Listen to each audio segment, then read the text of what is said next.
EWTN. Vivamos la verdad. Vivamos católicos. Mi abuelo enfermó de cáncer linfático de Hodgkin a los 80 años aproximadamente. Básicamente fue asesinado por el personal médico que lo cuidaba. Nosotros provocamos su muerte, porque nos convenía, al igual que a su familia. El 19 de abril de 2012, mi madre recibió una inyección letal en el hospital de la Universidad Libre de Bruselas. ¿No lo sabías? No. Hubo algunas veces en las que la gente trató de convencernos de que la someteríamos a la eutanasia, pero ella es solo una niña como cualquier otra de nuestra familia. Ella iba a morir. Pero nosotros éramos sus hijos. La queríamos y queríamos lo mejor para ella. ¿Hubo consenso? No fue consensuado. Me arrebataron como 3 años de vida y contacto con mi abuelo. Ayudamos a la gente a morir, controlando su sufrimiento y sus síntomas. No es simplemente matarlos. ¿En qué se está convirtiendo nuestra sociedad? En una sociedad de calidad. Solo los mejores sobrevivirán.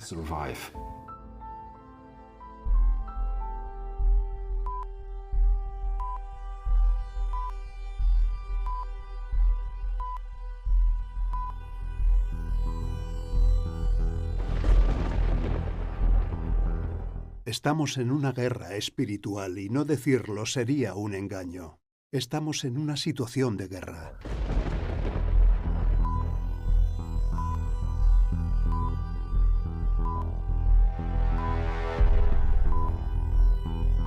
No hay una guerra física, sino que la verdad está siendo atacada. La dignidad está siendo atacada.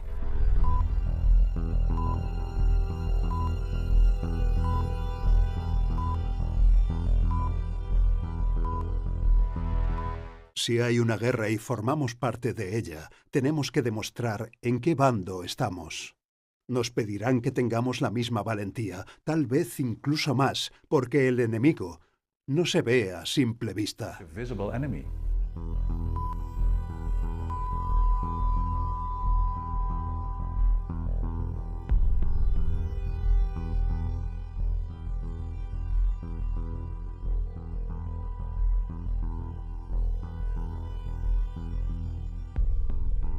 Tanto si eres un griego en la antigüedad que vivió la época del juramento hipocrático, alguien que pensaba solo desde el punto de vista de la razón, como si eres un creyente cristiano o judío, que pensaba desde el punto de vista de la fe.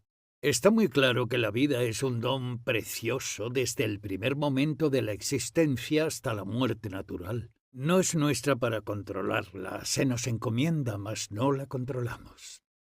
La experiencia individual de la vida se ha convertido en la medida de todo. Entonces, si mi experiencia individual es que no me siento bien, que temo que pueda sufrir, eso se convierte en la guía para medir todo lo que hago. Y así no se tarda mucho en llegar a la eutanasia. La cuestión se reduce a por qué la gente pide la muerte. La otra parte quiere que pienses que es porque están ya muy cerca de la muerte y sufren un dolor insoportable. Sin embargo, no es así en la mayoría de casos. Hay muy pocos casos de personas que pidan la eutanasia por un sufrimiento físico incontrolado. Tiene que ver normalmente con A. Miedo al sufrimiento y B. Estoy muy angustiado emocionalmente por mi situación. Ya no es físico, es psicológico. Y uno se pregunta o se da cuenta. Oh, no estamos mirando la pendiente resbaladiza que se avecina. Estamos a medio camino, pero no hemos llegado aún. Me diagnosticaron esclerosis múltiple cuando tenía 30 años. A los 2 o 3 años, mi dolor era indescriptible. Era tan agudo que mi pensamiento se nubló. Si hubiera existido un Jack Kevorkian a mediados de los 80, puedo ver que podría haber optado por esa opción. Hoy me alegro mucho de que eso no ocurriera, porque nunca habría conocido a mis nietos. La dificultad de tomar esa decisión es que no estamos seguros de lo que nos deparará el mañana. Tomamos una decisión basada en el dolor de hoy. Si no hubiera estado rodeado del apoyo y el amor de mi mujer y mis hijos, de mi comunidad religiosa y de mi Dios, veo que habría optado por el suicidio asistido. La gente está acostumbrada a pensar que solo se trata de enfermedades terminales. Se trata de lidiar con personas que están pasando por el momento más difícil de su vida. Están en un momento complicado, un periodo de crisis humana. Digamos que podemos causar su muerte cuando están en esta etapa tan oscura, negándoles la capacidad de volver y sentirse mejor con la vida que están viviendo. A veces la gente quiere poner fin a su vida porque sienten que la vida no merece la pena. Mi vida no tiene sentido. Ya no soy capaz de funcionar como antes. Pero nuestro valor, el significado del valor, la dignidad de la vida, nos viene de dentro, de lo que somos como hijos de Dios. Nuestro valor proviene de lo que somos, no de lo que podemos hacer.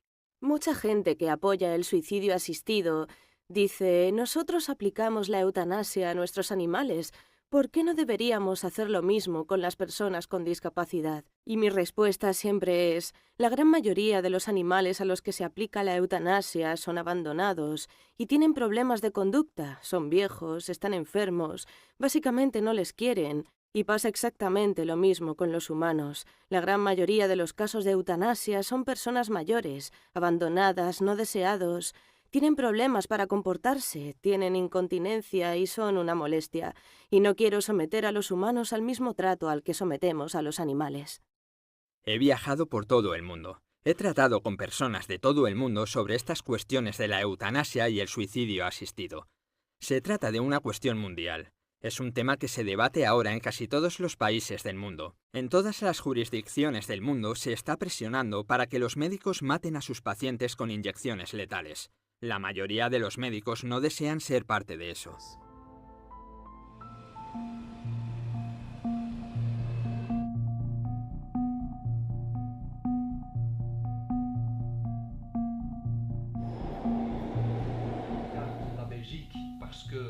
La mayoría de mis alumnos tenían 4 años cuando se aprobó la ley de eutanasia en Bélgica, así que no sabían más.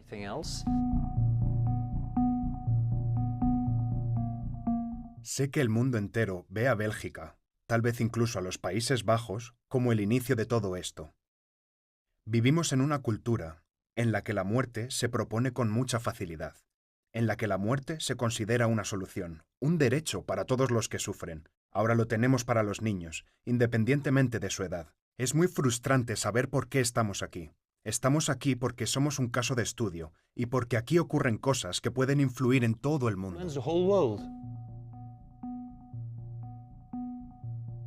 Mi madre enfermó 2 años antes de morir. Tenía cáncer de mama con metástasis y el médico dijo que podíamos darle una serie de tratamientos.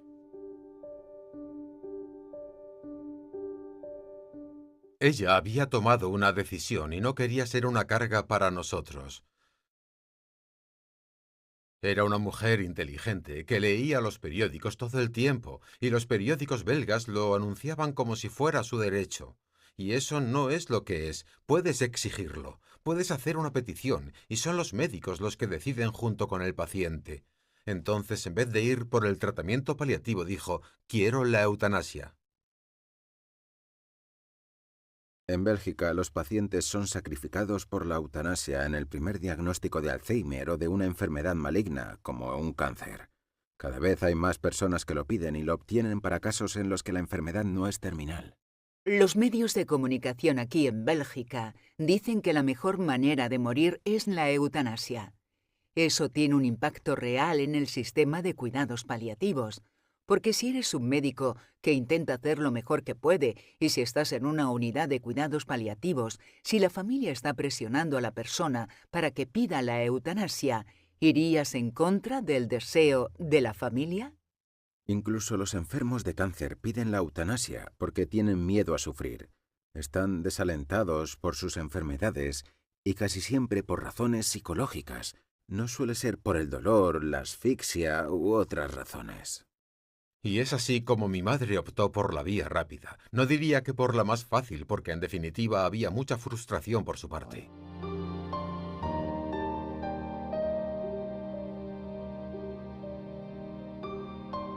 Este médico dijo: quiero que los 4 me digáis lo que pensáis de todo esto. Si los 4 no decís que sí, entonces tenemos un problema. Ella era la que iba a morir, pero nosotros éramos sus hijos. La queríamos y queríamos lo mejor para ella. ¿Hubo consenso? No fue consensuado. Ese sentimiento, la sociedad hace que la gente se fuerce a decir sí a la eutanasia para sus familiares, personas a las que quieren, gente de la que no se quieren despedir. Say goodbye to. Los 4 nos sentamos allí, y fue un momento muy intenso para nosotros. Ella se sentó y fue entonces cuando empezamos a recordar momentos, tristemente, pero ya era tarde. Incluso siguió hablando mientras le ponían la intravenosa, así que tuvimos una buena última hora de charla, y eso fue todo. Lamento que mi madre tuviera un tratamiento de este tipo. Creo que ella y todas las demás personas que están muriendo merecen más, y se lo debemos. Deserve more. We owe it to them.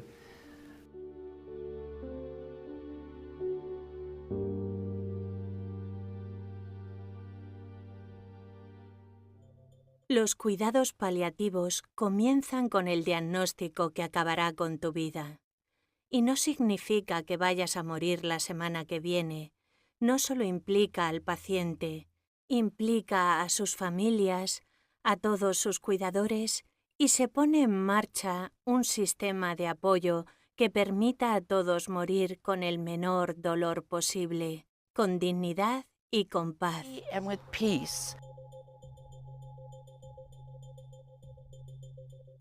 No hay ningún dolor físico que no se pueda controlar. Incluso las personas que votan por la legalización de la eutanasia y que apoyan firmemente la eutanasia están de acuerdo conmigo. El dolor se puede controlar. Creo que podemos minimizar todo ese sufrimiento con cuidados paliativos, incluyendo la sedación paliativa. La sedación paliativa significa que al paciente se le induce en un sueño profundo. Ya no reacciona, ya no siente ningún dolor, no está consciente, no siente la asfixia. Este es un método para controlar todos sus síntomas. En 25 años, por lo menos, no he visto a nadie morir con un dolor insoportable, a no ser que haya elegido no tomar ninguna medicación, y se sabe que algunas personas no quieren medicación. El tema esencial aquí es el dolor insoportable. ¿Y en Bélgica? ¿Quién decide qué dolor es insoportable? Lo decide el paciente. Por ejemplo, hemos tenido un caso de un hombre de 45 años que tenía un principio de esclerosis múltiple y al que se le ha aplicado la eutanasia antes de estar en el estado terminal de su enfermedad. Podría haber vivido 10-15 años con su enfermedad, porque decía que era insoportable para él depender de los demás. No podía vivir con el hecho de que otros le ayudaran, le lavaran, etc., y por esa razón se sometió a la eutanasia. En lugar de eliminar el sufrimiento, la eutanasia elimina a una persona. No se elimina el sufrimiento, se mata a una persona. Eso es lo que se hace en la eutanasia. Ese no es el camino correcto.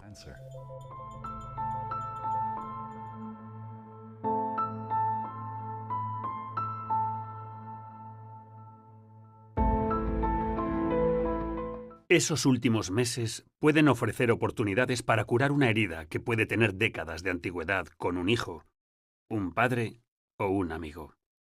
Permite a las personas hablar en silencio y con ternura con alguien que sabe que va a perder la vida. Es un momento sagrado que nunca implica matar. Si una persona siente que por su condición se está deteriorando, que su sufrimiento, su discapacidad física o discapacidad mental se convertirá en una carga para sus seres queridos y que por consideración a ellos por el amor que les tiene, va a considerar la eutanasia, yo le diría que les despojará de lo más preciado. Lo más preciado no es solo verle la cara, sino permitirse crecer de una forma que no es posible de otra manera. Una paciente de 72 años sufría un cáncer de mama y, en efecto, había sido tratada durante varios años y la terapia ya no era tan eficaz. Así que decidí ir a verla. Media hora estuve hablando con ella, escuchándola, y le pregunté, ¿por qué pides la eutanasia? Me dijo, esta terapia es demasiado pesada para mí y no quiero ser una carga para mi familia. Y le contesté, efectivamente, esta terapia es demasiado pesada para ti, ya no te ayuda, podemos dejarla. No es un problema dejarlo, y en cuanto a la carga para tu familia. De hecho, su hija estaba presente en la habitación. Le dije, bueno, ¿has cuidado alguna vez en tu vida de alguien? Y ella dijo, sí, mi padre, que estuvo enfermo durante 5 años, y yo le cuidé en casa cuando estuvo enfermo todo ese tiempo. Y luego, cuando murió, mi madre enfermó, y la cuidé durante 6 meses. Y le pregunté, ¿y fue muy pesado para ti cuidar de ella? ¿Fue una carga para ti? Claro que no, fue un placer cuidar de ellos. Estaba tan feliz de hacerlo, y antes de que pudiera decir, pues este es el momento entonces en que tal vez otros puedan cuidarte y sentirse felices de cuidarte, la hija tomó los pies del paciente, comenzó a llorar y dijo, mamá, por favor, déjame que te cuide yo ahora. La cuestión de la eutanasia estaba resuelta. Ya no existía esa opción, ya no quería hacerlo. Para mí es importante saber que uno puede ayudar a las personas a vivir su muerte sin estigmas y a pasar la enfermedad de la mejor manera posible.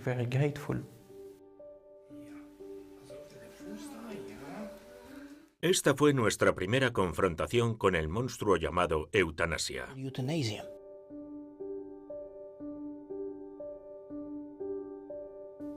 Paseábamos con nuestra hija en su silla de ruedas, andando por la calle.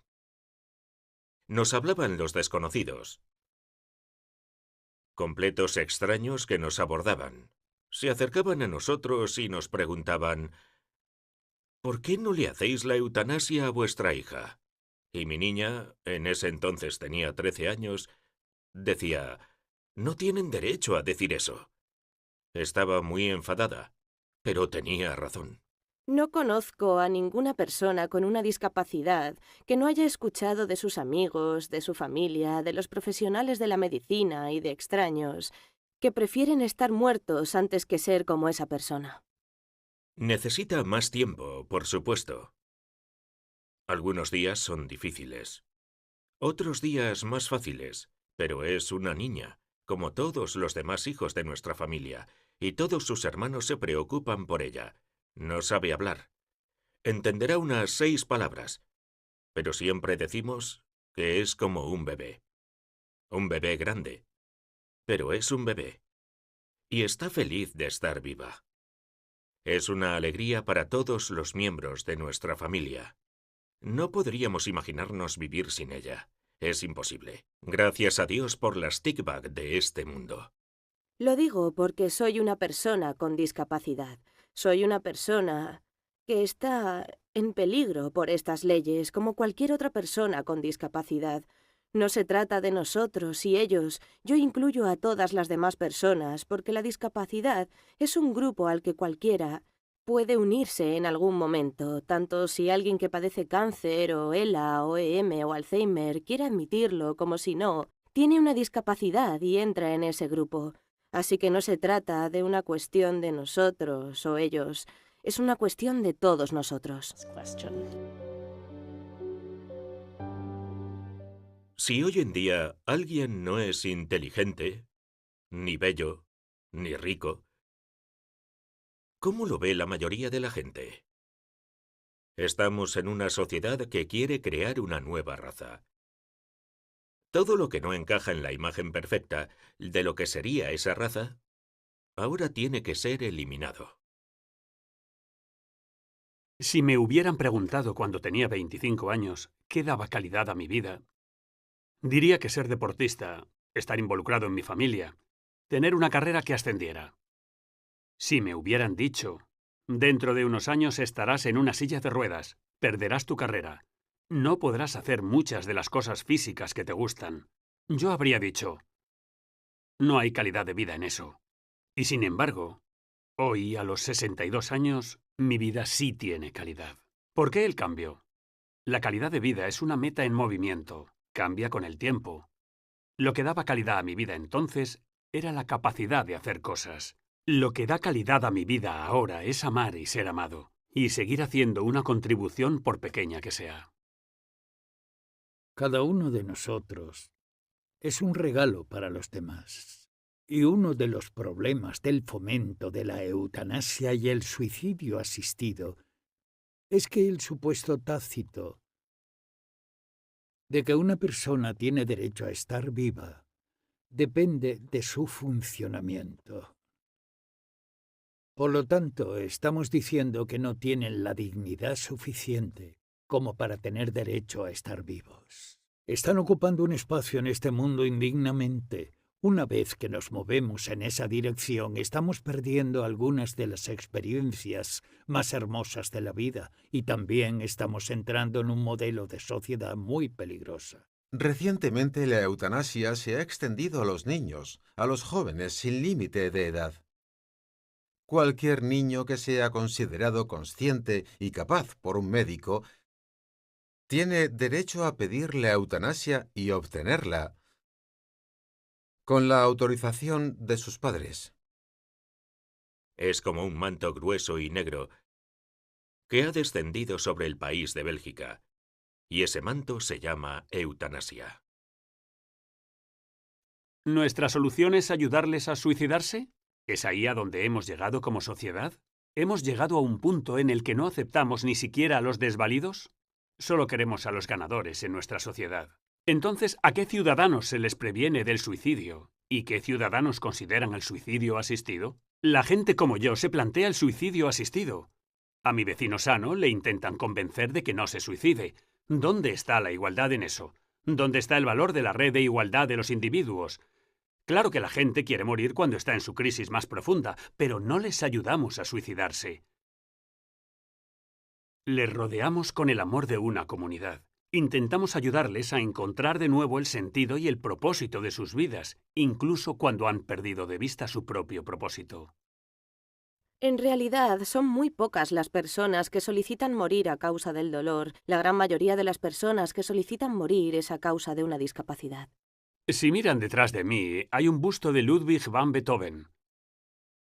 Su hermosa Quinta Sinfonía fue escrita con una grave sordera. Contempló la posibilidad de suicidarse. Sabía que se iba a quedar sordo.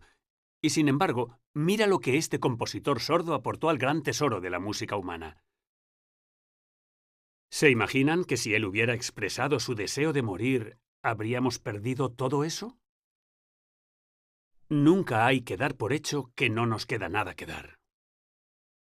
Queremos hablar desde un lugar de fortaleza, y por eso decimos que aún no estamos muertos. Este no es solo un debate entre bioeticistas, académicos, médicos, religiosos.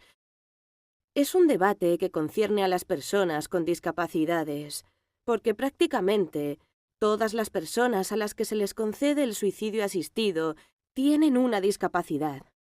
Quieran o no admitirlo, y por eso tenemos que decir que aún no estamos muertos. No nos vamos a ir en silencio esta noche.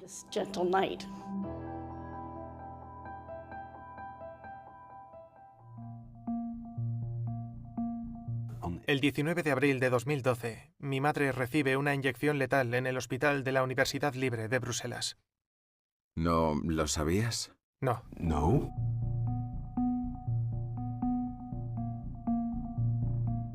En la escuela tenía una conferencia por la tarde, y mi mujer me envió un correo electrónico diciendo que tenía que llamar al hospital de la Universidad de Bruselas, porque mi madre había fallecido. Me quedé en estado de shock. Mi madre estaba físicamente sana, es decir, llevaba toda su vida entrando y saliendo de depresiones, pero ¿es una razón para la eutanasia? Aparentemente lo es. Mi madre murió con fotos mías y de sus nietos en sus manos. Bueno, la ley dice que nadie tiene que ser conocedor de lo que demanda el paciente. Es solo el paciente el que decide al final.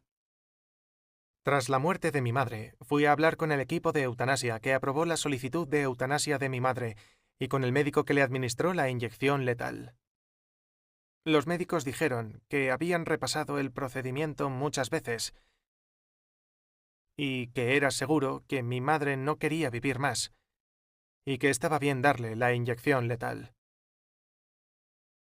Y de hecho, eso fue todo. No hubo ningún alboroto. ¿Tenía el derecho entonces?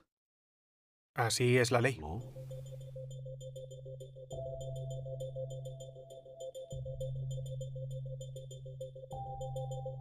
Como madre, no se trataba solo de su calidad de vida, sino también de la calidad de vida de sus propios nietos.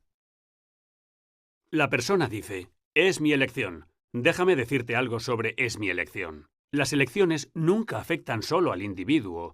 Si elijo el suicidio, asistido o no, no afecta solo a Mark. Afectará a mi mujer, a mis hijos, a mis nietos. Afectará a mi médico porque le pediré que deje de ser mi sanador y se convierta en mi asesino. A los seres humanos nos gusta ser libres, tomar nuestras propias decisiones, elegir nuestros caminos en la vida. Todo el mundo quiere eso. Pero en este mundo siempre seremos los segundos. Nunca podremos ser los primeros. Es un gran riesgo en la eutanasia que el dolor se detenga únicamente en la persona que la escogió. Eso es obvio, pero si traspasas ese dolor a otras personas, entonces no estás obrando bien. Un gobierno que permite la eutanasia no es bueno, y un médico que la respalda está prolongando un dolor y pasándolo a otra generación. Al final, no mostraron ninguna empatía por mi dolor. No mostraron ninguna empatía por lo que tuve que pasar. Lo peor es que el médico que mató a mi madre tiene una gran responsabilidad hacia mí, hacia mis hijos y hacia mi hermana. Es la cuestión filosófica fundamental que se evoca en todos los debates. Es el derecho a la autonomía, el derecho a elegir por uno mismo. Pero hay que tener en cuenta que esto repercute definitivamente en el concepto global de la medicina. Creo que la eutanasia no es realmente una cuestión de fe, es una cuestión de valor humano. Se trata de respetar la vida humana y no matar a personas inocentes. También es una cuestión de cuidados. No somos personas autónomas que viven solas y mueren cuando quieren. Estamos en una sociedad junto a otras personas que nos cuidan. Nuestra dignidad no proviene de nuestra independencia. Nuestra dignidad no desaparece cuando vivimos y descubrimos que necesitamos depender de otras personas. Simplemente reconocemos que necesitamos a otras personas para vivir.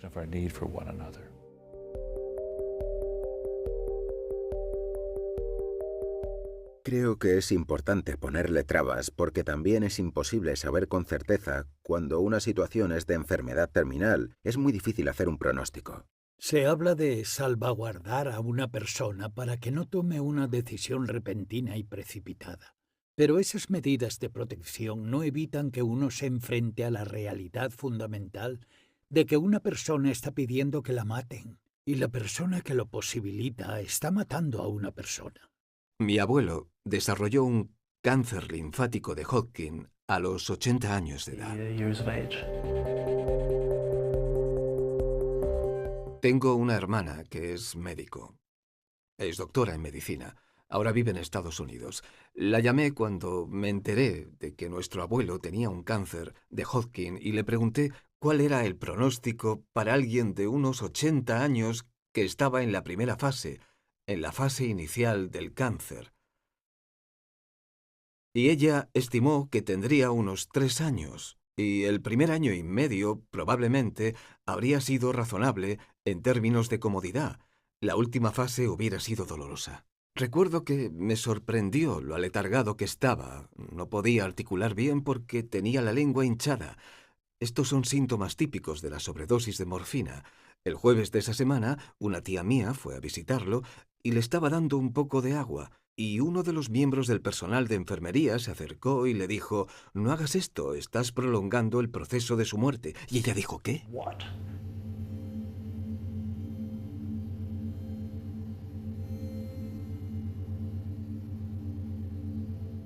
Me robaron algo así como 3 años de vida y contacto con mi abuelo. Una vez que se admite que un médico puede matar a su paciente, incluso cuando sus condiciones de salud están en fase terminal, será muy difícil poner una línea roja y decir que no puede avanzar más allá, porque ¿qué es una situación de enfermedad terminal? ¿Cómo se puede determinar si un paciente vivirá aún 3 días, 3 semanas, 3 meses? He hecho esto durante 20 años. He practicado este método durante 20 años.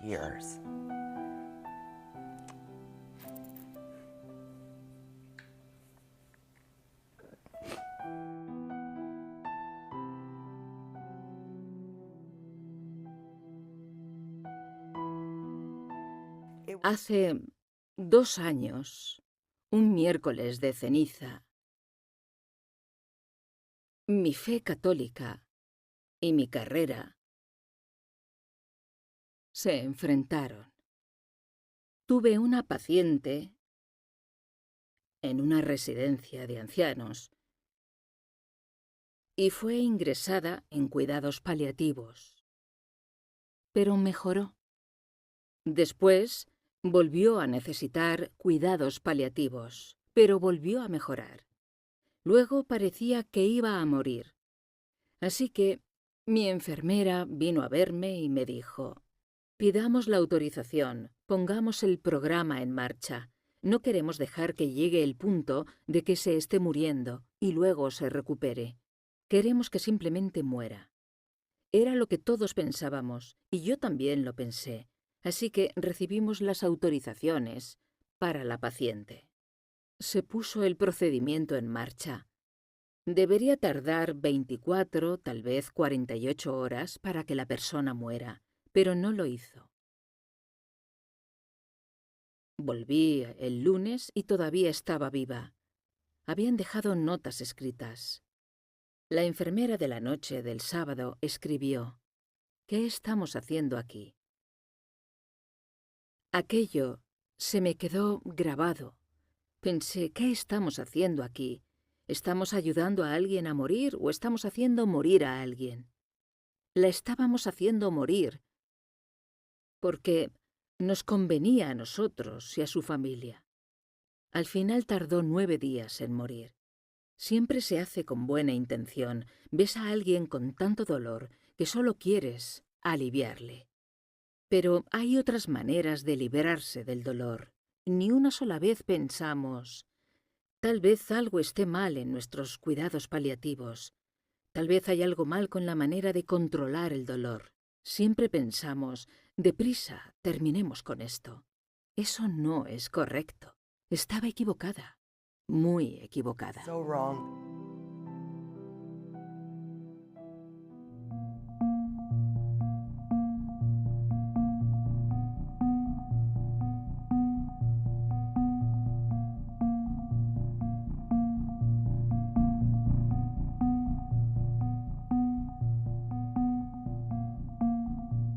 No, la historia es muy simple. He matado a gente. Cuando el médico habló con mi abuela, le dijo: verá, sabe que vamos a tener que tratar su dolor muy seriamente. ¿Le parece bien? Y mi abuela, que tenía un gran respeto por la profesión médica, dijo: está bien, lo que sea necesario. Haga todo lo que tenga que hacer. Ella no quiso que la mataran y se sintió horrorizada con el resultado. Esto fue tan perjudicial para ella que no pudo hablar del tema durante años. La medicina de hoy en día nos brinda numerosos medios para mantener a las personas con vida durante mucho tiempo. A veces es apropiado retener o retirar ese tratamiento, no para acelerar la muerte, sino simplemente para hacer su vida más cómoda, y esto permite que tengan una muerte natural. Retirar o retener un tratamiento no es lo mismo que provocar la muerte. No tenemos ninguna obligación de prolongar su vida artificialmente más allá del momento en que van a morir de forma natural. Todos llegamos a ese momento, pero tenemos que darles ayuda médica y mucho amor y acompañamiento. Lo malo de acelerarlo es que no sabes por qué lo estás acelerando. No se sabe si va a mejorar, al igual que no se sabe si no es su hora de morir o si lo es ahora o dentro de una semana. Hay algo fundamentalmente malo en quitarle la vida a otro ser humano, siendo consciente de lo que uno está haciendo. Te han confiado su vida y se la quitas. Nadie le preguntó si esto era lo que quería o si estaba bien. La sensación de pérdida y la profundidad con la que esto afectó a la familia fue devastador. Dejé mi trabajo como enfermera porque no podía formar parte de esa cultura de la eutanasia que tenemos. Creo que lo que me ayuda a mantener los pies en la tierra es que en mi fe católica sabemos lo que está bien y lo que está mal. Jesús nos enseñó todo eso, y esto no está bien. Está completamente mal. La ley se basa completamente en la autonomía. Es extraño porque al mismo tiempo no respetan la autonomía de los médicos e incluso no respetan la autonomía de las instituciones que no quieren respaldar la eutanasia. Están diciendo que la eutanasia debería ser mucho más fácil de aplicar y que cuando alguien estudia para ser médico, debería aprender sobre la eutanasia, para que así todos los médicos deberían poder aplicarla, aunque la ley dice que los médicos pueden elegir si aplicar la eutanasia o no. Y también piensan que la eutanasia debería estar en el paquete de información que damos a los pacientes. También dicen que las instituciones, los hospitales, no tienen conciencia. Bueno, lo que llamamos conciencia para la institución es su misión. Son las hermanas y las personas que brindan asistencia sanitaria al país, incluso siglos antes de que existiera. Cuando pensamos en nuestra fe cristiana de más de 2000 años, vemos que tienen una misión, un propósito, y eso les guía. Todos estos laicos se unen a la misión, dan su vida por eso. Desentenderse es para mí lo mismo que hacerlo uno mismo. Es decir, que si tienes algún cargo de conciencia y estás convencido de que la eutanasia no es una buena solución para los médicos, el paciente, la familia, pues se lo dices al paciente. Le propones soluciones alternativas. Pero entonces si la persona insiste y le dices, entonces llamaré a un colega para que lo haga en mi lugar, eso es lo mismo que colaborar con la eutanasia. Se llama remisión efectiva. Si tienes que hacer algo que te remueva la conciencia, aunque no te atrevas a hacerlo, debes asegurarte de que se lleve a cabo. Y eso no es lo correcto. Y cuando sugerimos otras opciones, puede ser muy difícil de explicar porque la discusión se vuelve difícil. El paciente dice, tengo derecho a la eutanasia y elijo ese camino. No quiero seguir discutiendo. Han elegido esa profesión para ayudar a las personas, así que creo que es muy importante que les permitamos ayudar a la gente. No hay que obligarlos de ninguna manera, mediante ninguna ley, a hacer lo contrario a su vocación. Y sí, sería un grave abuso si se les obligara a ayudar con la eutanasia.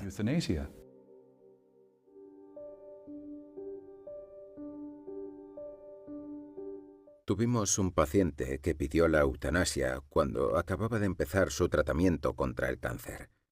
Le dije que no quería aplicarle la inyección por razones personales, pero también porque estaba en tratamiento y existían otras soluciones, etc.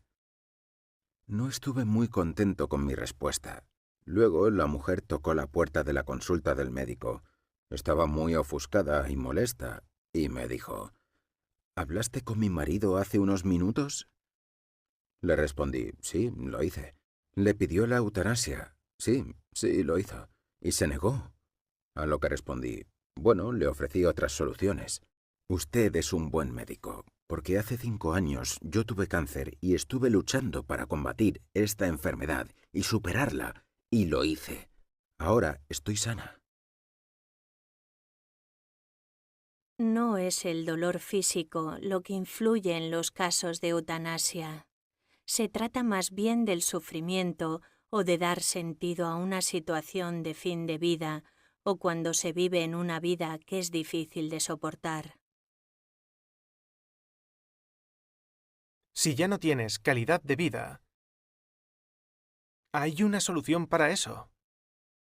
Así que necesitamos calidad de vida. Cuando tu calidad de vida es inexistente, y si quieres, y eres libre de pedirlo, podemos aplicarte una inyección letal. Tikvah ha sido un ejemplo para nosotros.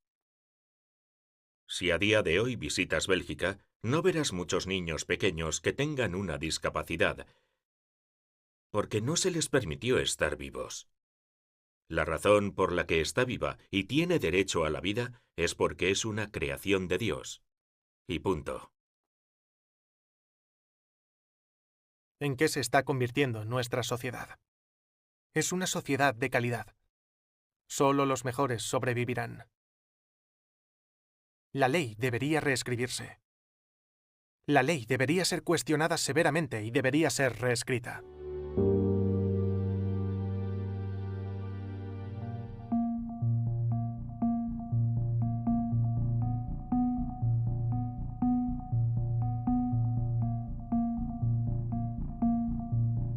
Si tuviese un mensaje para otros países que estén considerando en abrir la puerta de la eutanasia, diría: no lo hagas porque no es controlable.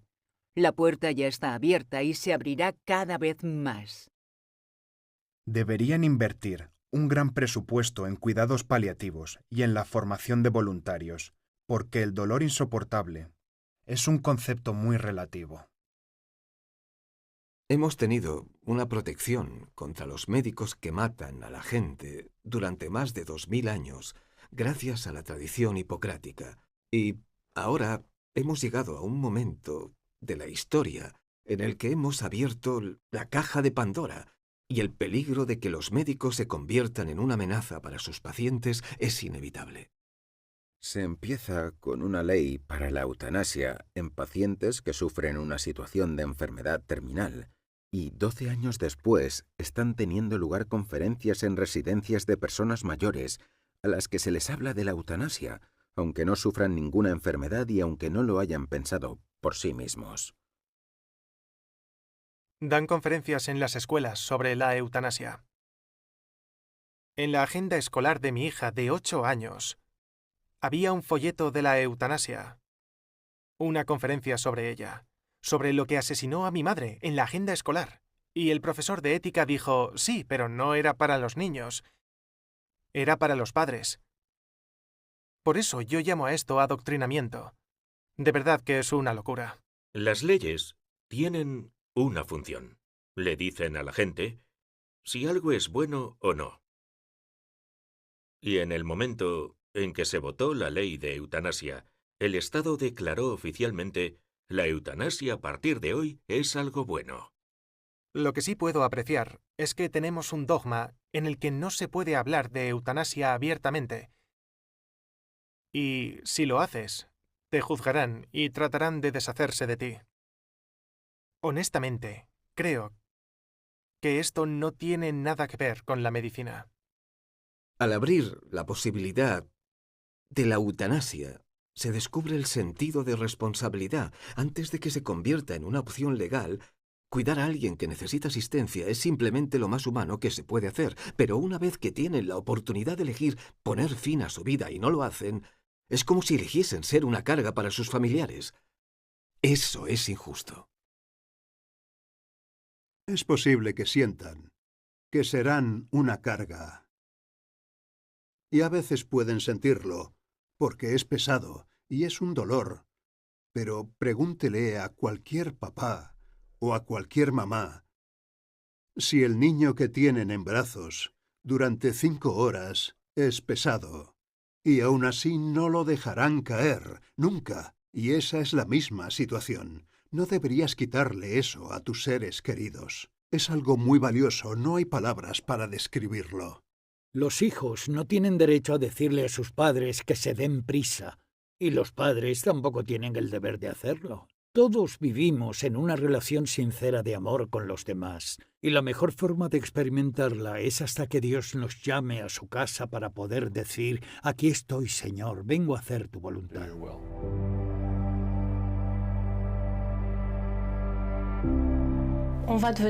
La legalización de la eutanasia nos hará cada vez más vulnerables.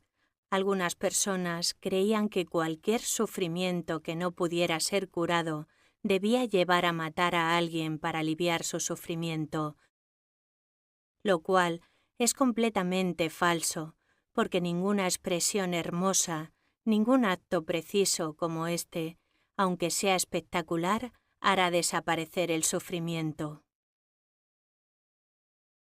El valor redentor del sufrimiento es inaudible. La gente no puede oírlo. Solo hay que ofrecerlos a Cristo y Él puede hacer algo con nuestro sufrimiento. Y eso es un ejercicio para toda la vida. Incluso en el día a día, ofrecer nuestro sufrimiento.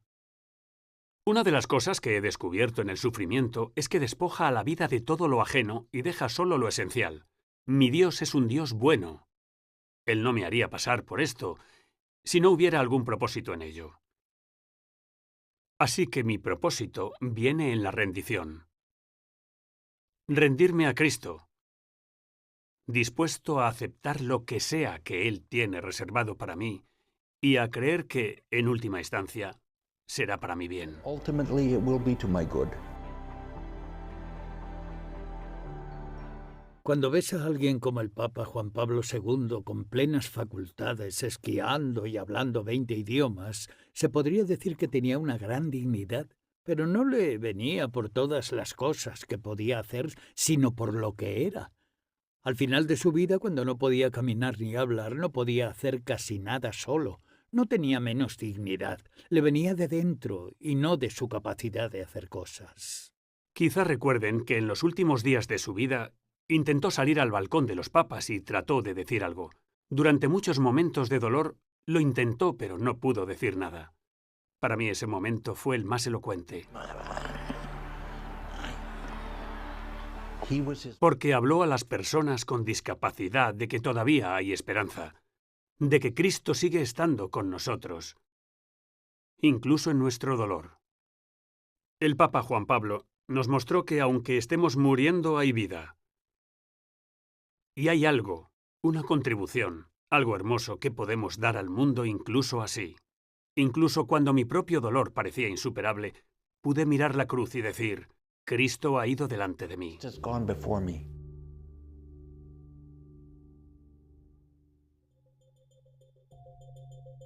Una vez que empiezas a causar la muerte de tus pacientes o empiezas a ponerles una inyección letal, todo cambia.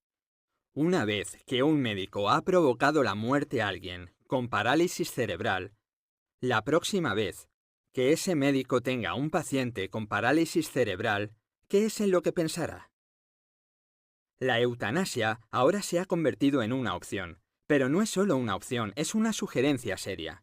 Una vez que alguien tiene un caso grave de cáncer, se le administra una inyección, y siempre habrá muchos pacientes con un caso grave de cáncer.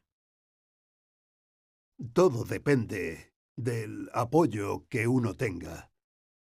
Por eso este tema es tan peligroso, porque si quitas el apoyo, si pones a la gente en un precipicio emocional, por así decirlo,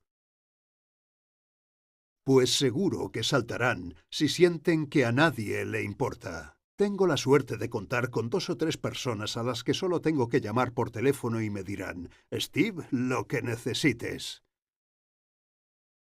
Así es como se vence este problema. Creo que la gente no ve el impacto de la eutanasia en nuestra sociedad. La persona que pide la eutanasia en nombre de su autonomía vital diría que es de mente estrecha. Es una petición estrecha de miras. Y lo que me gustaría decirle a esa gente es que podemos cuidar de ti. Necesitamos cuidar de ti. Somos capaces de controlar prácticamente todo el dolor, si se trata adecuadamente. Tenemos que mejorar la formación sobre el estado terminal y la atención al dolor en nuestras facultades de medicina y en los programas de enfermería de todo el país. Podemos ofrecer un alivio completo. Trato de proponer a mis pacientes los cuidados paliativos más eficaces. No puedo decirles, bueno, no le haré la eutanasia, así que márchese y deje el hospital. No, yo me ocuparé de ellos, de la mejor manera que sé. ¿Qué nos están pidiendo entonces a las personas creyentes? Todos estamos destinados a caminar, estamos llamados a estar en sintonía con los demás. El concepto de poner una inyección o dar a alguien píldoras letales para acabar con su vida es contrario al concepto de cuidar realmente de la persona. Existen las obras de misericordia. Una de ellas es visitar a los enfermos. Haciendo obras de misericordia que sean tangibles, se establece un vínculo, una relación con un hermano, con una hermana. Y no es algo unidireccional, se convierte en una relación, se construye una comunidad, redes de cuidados, de amor fraterno por el prójimo. Este enfoque demuestra un gran respeto por el paciente. Con este apoyo, abordamos su bienestar emocional, físico, espiritual y social, para que no se sientan abandonados, que no sientan que tienen que pedir que alguien acabe con su vida. Necesitamos hermanos y hermanas que nos recuerden que no nos van a matar, sino que van a estar ahí, a nuestro lado, cogiéndonos de la mano e intentando dar luz a la vida eterna, al Padre que está tumbado en la cama. Y creo que Cristo nos pide que nos tomemos de la mano hasta el final, hasta la muerte natural, con la persona más frágil, y esperar a que la vida vuelva a Él. En la enseñanza católica, el amor incondicional es el centro de todo. Vemos que, ¿cuál es la razón por la que Dios se hizo hombre? Porque, por amor a nosotros, quiso mostrar su solidaridad. Quiso hacerse hombre como nosotros, y en el sufrimiento murió en la cruz. Como católica, estoy contenta de ver que mi fe va de la mano con mi razón de que cada uno de nosotros tiene un valor. Independientemente de lo que diga el otro o de lo que nos quiera decir el Señor, tenemos este valor profundo dentro de nosotros. En nuestra vida diaria vivimos en la superficialidad. Para mí, es importante aprender a amar. Y la mejor manera de aprender a amar es no tener miedo de enfrentarse a la dificultad de nuestra humanidad, sentirse acompañado y que se superará juntos. La alegría viene del descubrimiento de que esto es cierto. La palabra misericordia, si la investigas, significa en latín estar con. No obtenemos nuestro valor por lo que podamos hacer. Ser es lo que nos da sentido. Ser capaces de formar parte de una comunidad. De mejorar la realidad de otra persona, mientras ella mejora la nuestra y nos lleva a su comunidad. Puedo hablarles de una señora que se estaba muriendo y su familia estaba al lado de la cama, y su joven nieta, tal vez en la adolescencia o en los primeros años de la veintena, se metió en la cama con la abuela, la sostuvo en su regazo, la cunó y la meció. Dijo: «Mi abuela siempre hacía esto por mí, yo lo hago por ella». Y qué hermosa manera de pasar con dignidad y que la señora no sufriera y se supiera querida. Pienso en la Virgen María porque es la que estuvo frente a la cruz cuando su hijo estaba muriendo.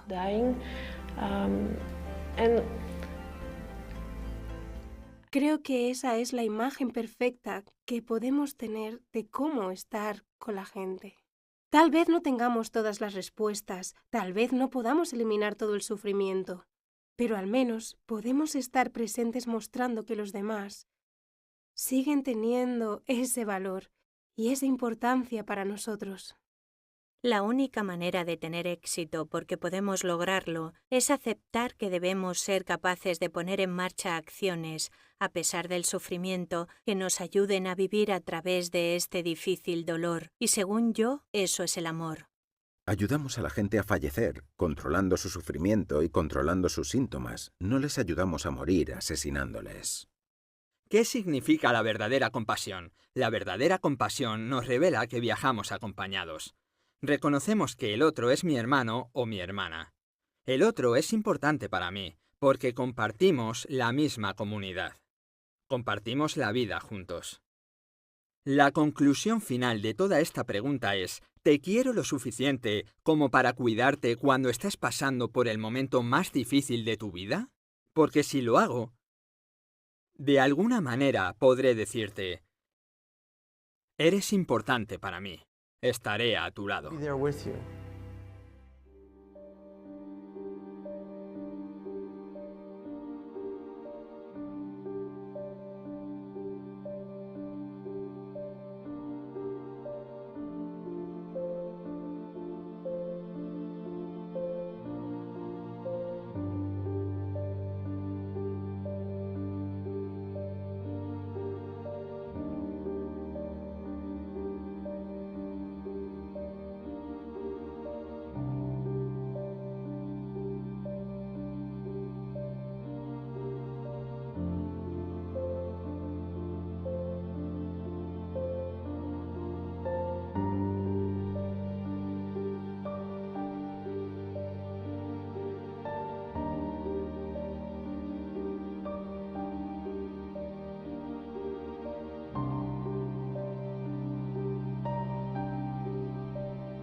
Antonio Gaudí ha sido algo más que un genial arquitecto.